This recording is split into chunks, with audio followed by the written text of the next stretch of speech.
Olá! Hoje a gente vai mergulhar na história de uma figura, assim, muito marcante no fitness brasileiro, né? O Fernando Vieira, o nosso fofão. Ah, sim. Uma figuraça mesmo. E para essa conversa a gente está se baseando num capítulo bem legal da Marinês Pereira. Ela é especialista em neurobusiness, né, que é neurociência aplicada aos negócios, e também em wellness coaching. Isso. E esse capítulo faz parte de um livro dela que homenageia os titãs do mercado da educação física. Uma baita escolha, falar do fofão. Sem dúvida. Ele é daqueles que a energia dele, a história, parece que preenche o lugar, sabe? Totalmente.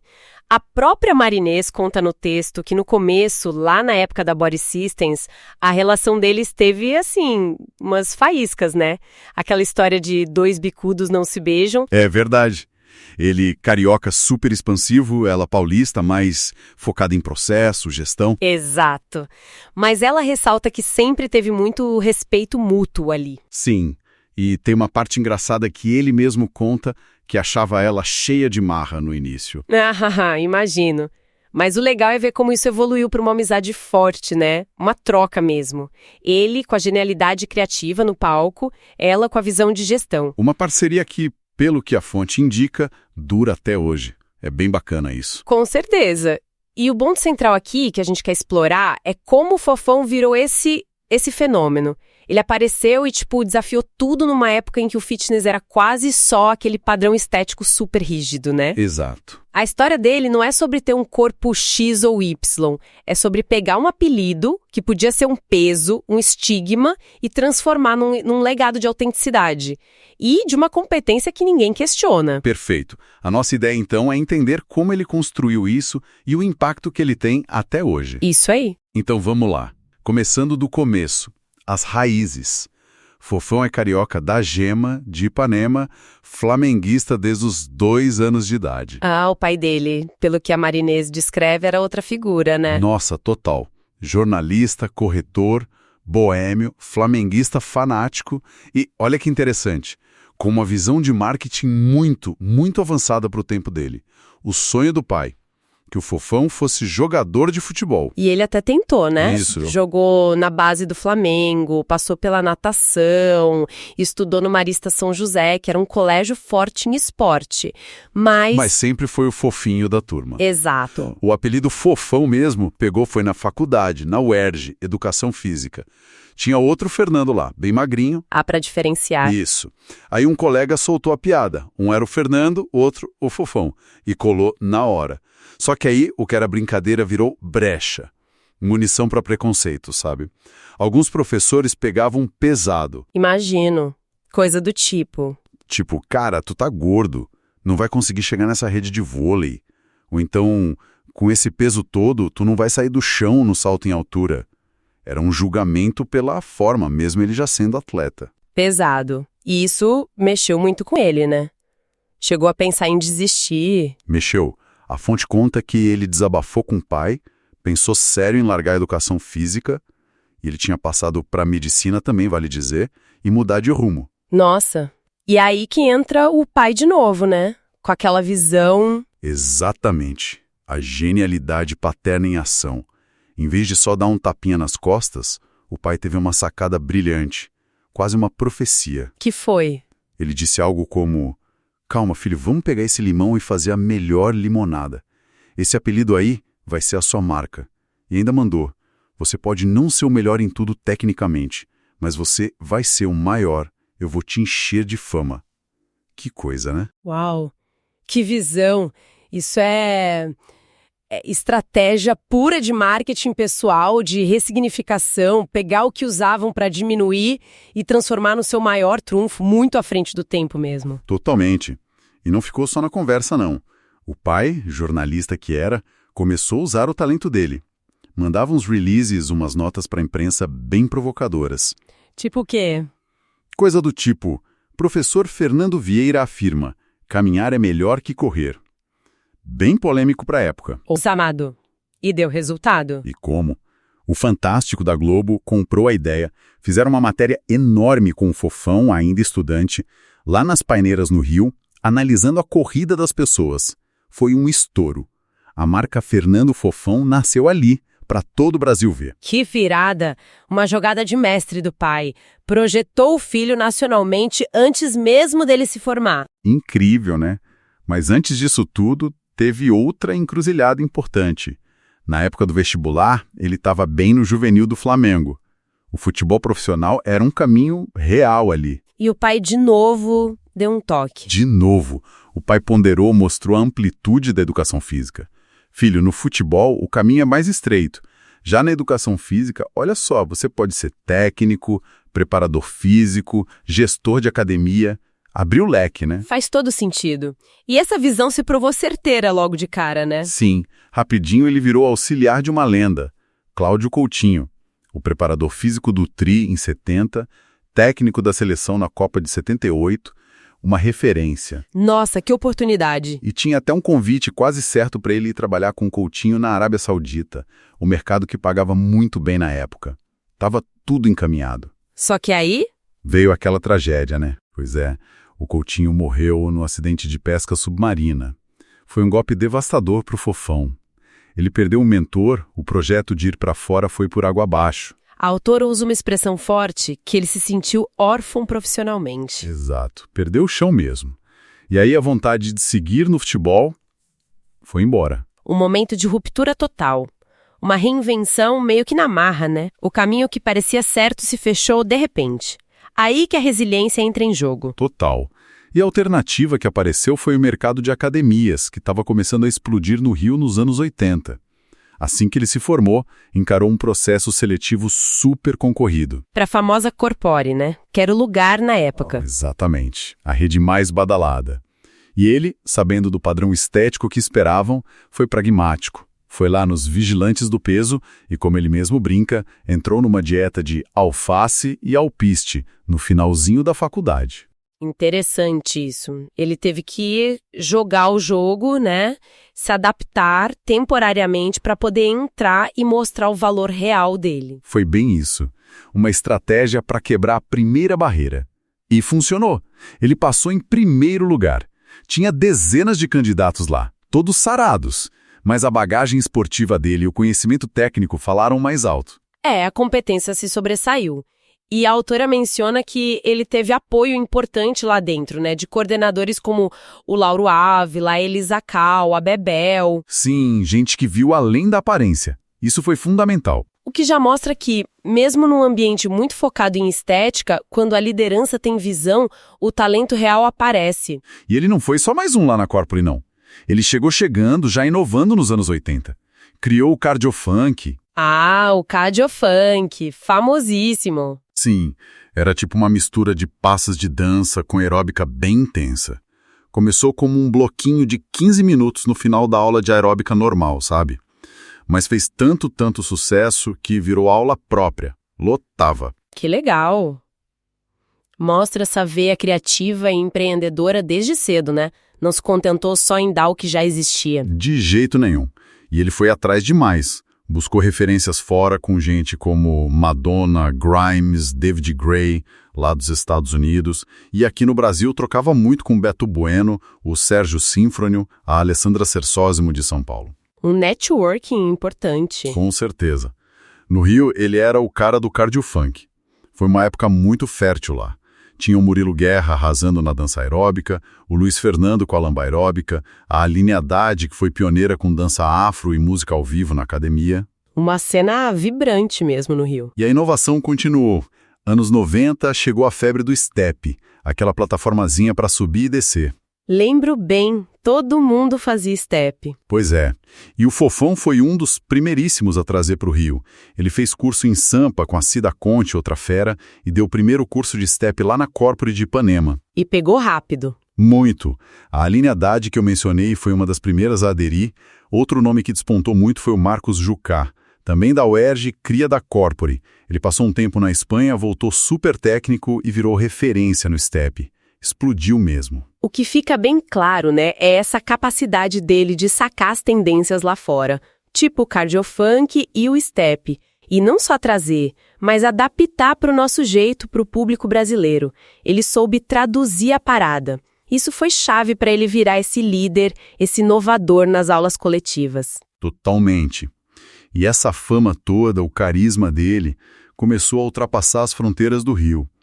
Ele fazia aqueles eventos gigantes, tipo o Verão Vivo da Band, dando aula para multidão na praia. Ah, lembro disso. Era enorme. Pois é.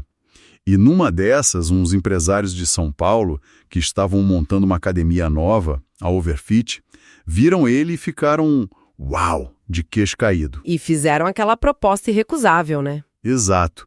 Do tipo, salário triplicado, apartamento pago em São Paulo, refeição na própria academia e passagem aérea todo fim de semana para ele vir para o Rio ver a família, os amigos. Não tinha como recusar. Uau! Aí ele foi. Foi. Ficou 5 anos em São Paulo e a autora diz que foi um período de muito amadurecimento para ele.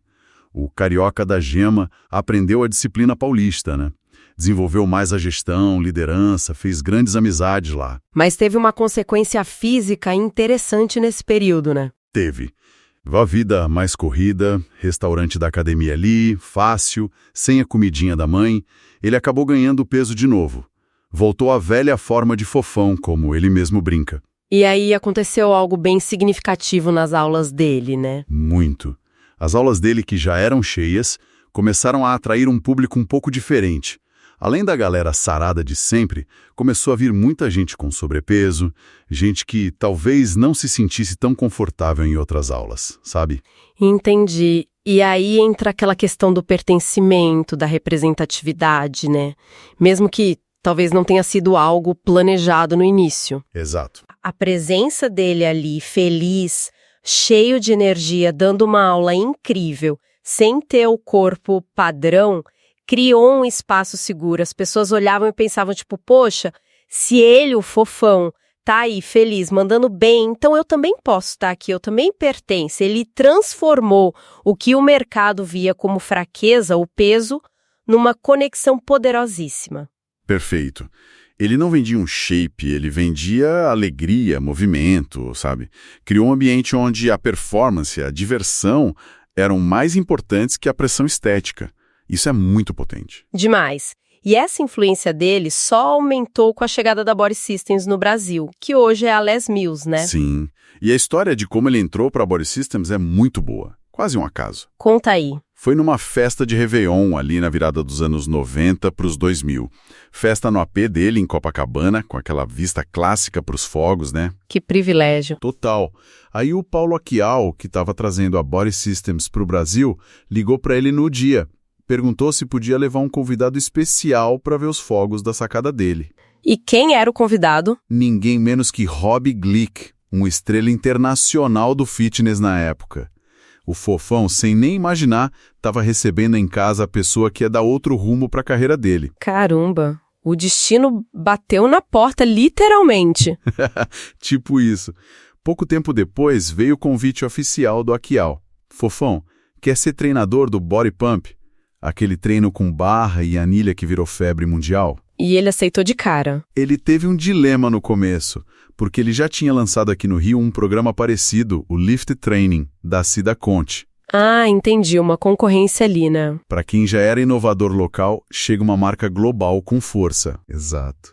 Mas não dava para negar, né? O marketing, a estrutura da Body Systems eram muito fortes. Ele aceitou. E não só entrou, como virou uma das maiores estrelas da empresa aqui no Brasil. Lembro dele nos eventos de lançamento. Era um show à parte. Total. Teve um lançamento do Body Jam, que é o programa de dança, que ele se apresentou de peruca roxa e camisa amarela. Era um showman completo. Provou, de novo, que o carisma, a técnica, a entrega, isso supera qualquer padrão. É impressionante como ele conseguiu navegar nesse sistema global, né? Que tem coreografia e música padronizadas. Ele usou aquela plataforma gigante para ampliar o alcance dele de um jeito absurdo, mas sem perder a identidade, o jeito fofão de ser. Manteve a essência. Exato. Isso mostra que dá sim para ter sucesso dentro de um sistema, mantendo a autenticidade, quando se tem talento de verdade e essa conexão real com as pessoas. E essa fase na Body Systems durou bastante tempo. Anos viajando o Brasil inteiro, treinando instrutor, dando aquelas aulas magnas lotadas. Mas aí, lá por 2010, ele sentiu o baque. Cansaço da rotina, né? Imagino que era puxado. Muito. Viagem constante, uma loucura. Ele sentiu que era hora de buscar um caminho novo, mas autoral. Foi aí que ele fundou a Keep Going. Keep Going. E qual era a proposta ali? Era ele colocar toda a experiência dele numa metodologia própria. Ele criou um sistema de aulas coletivas cíclicas, sabe? Com sequências bem estruturadas, mas com um ponto-chave diferente. O foco era na autonomia e na criatividade do professor. Ah, interessante. Menos padronizado, então. Isso. A ideia não era só replicar a coreografia pronta. Era que o professor aprendesse a estrutura da aula, mas tivesse liberdade para criar, para botar sua marca ali. Como ele mesmo diz, formar artistas, não robôs. Bem legal isso. Vai um pouco na contramão da padronização total que a gente vê em muitas franquias. Uma aposta no profissional. Exatamente. E junto com isso, ele não parou de estudar. Foi fazer mestrado. E aí, olha só, mais uma história de ter que bater o pé. Por quê? A fonte conta que ele teve que defender muito o tema de pesquisa dele. Não era nada convencional para a época na área. Ele queria investigar a imagem corporal de pessoas obesas, mas que eram fisicamente ativas, comparando com obesas sedentárias. Nossa, que tema relevante! Mas imagina a resistência que ele enfrentou, né? Porque desafiava aquele foco quase exclusivo no emagrecimento, no corpo ideal. Exatamente. Muita gente não entendia o valor daquilo na época. Mas ele foi firme, persistiu, fez a pesquisa, e essa pesquisa foi a semente para algo muito importante que ele criou depois. O programa OBA. Isso. O programa OBA. Obesidade Ativa. Um programa pensado especificamente para tirar pessoas com obesidade do sedentarismo. O foco total nos benefícios da atividade física para a saúde, para a qualidade de vida, independente do peso na balança. Olha, a criação do OBA é um marco, de verdade. Se a gente conecta isso com a saúde pública, com a necessidade de ter abordagens mais inclusivas no bem-estar, nossa, o valor é imenso. Com certeza. Porque ele não só combate um estigma super prejudicial, aquela ideia de que pessoa obesa não pode ser ativa ou saudável, como faz isso com base científica, com pesquisa. Ele materializa a filosofia que o Fofão viveu na pele por décadas. Movimento é para todo mundo, saúde é muito mais que um número na balança. Bem colocado.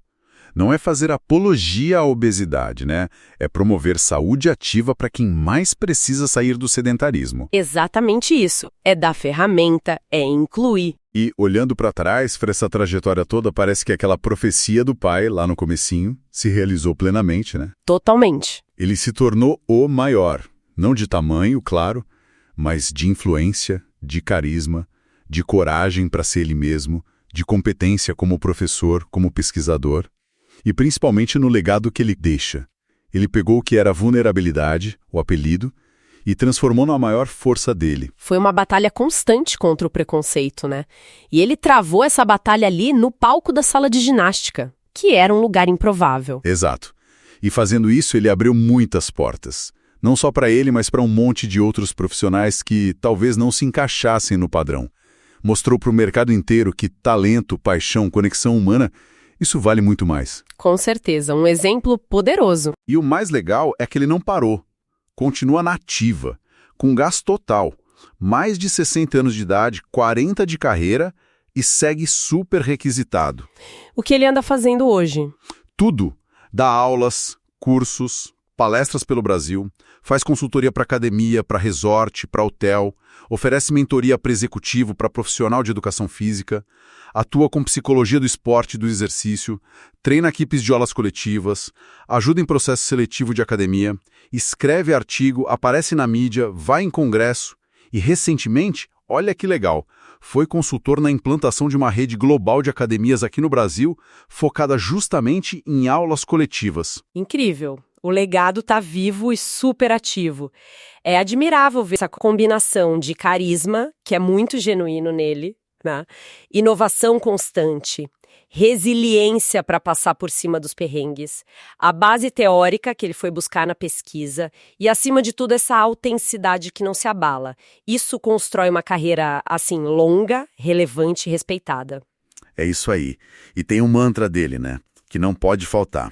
Virou marca registrada nos eventos. Fofão is in the house. Não tema, com Fofão não há problema. Ah, resume bem o espírito dele, pura energia. Demais! Então, para a gente amarrar nossa conversa sobre o Fernando Fofão Vieira, a gente viu a força imensa da autenticidade, como ele fez do limão uma limonada, transformando o apelido em marca. Vimos a resiliência dele contra o preconceito pela aparência. Celebramos a capacidade dele de inovar, de trazer e adaptar tendências para o nosso mercado. E talvez o mais marcante, essa habilidade única de criar espaços onde as pessoas se sentem bem, se sentem representadas, acolhidas, motivadas pelo prazer de se mexer sem se importar com o biotipo. Um legado muito bonito. Muito. E, mais uma vez, nosso agradecimento a Mary Inês Pereira pelo capítulo que nos deu base para essa análise tão rica. Com certeza. E fica aqui, talvez, uma provocação final para quem está ouvindo a gente, inspirada nessa história toda do Fofão. Manda lá. Será que, mesmo fora do mundo fitness, a nossa ideia do que é saúde, ou competência, ou capacidade, ainda não está muito presa a estereótipos visuais? A gente julga muito pela capa ainda, né? E aí, pensando nisso, como é que a gente pode, no nosso dia a dia, no trabalho, começar a desafiar esses pré-julgamentos? Olhar um pouco mais para dentro, para a essência, e menos para a embalagem. Excelente reflexão para a gente levar. Muito boa mesmo. E para quem quiser saber mais, acompanhar o trabalho incrível do Fofão, os perfis no Instagram são @professorfernandofofão e @keepgoingfernandofofão. Sigam lá que vale a pena. Vale muito. Agradecemos de novo a Mary Inês Pereira pelo material e com essa reflexão a gente encerra a nossa conversa de hoje. Até a próxima!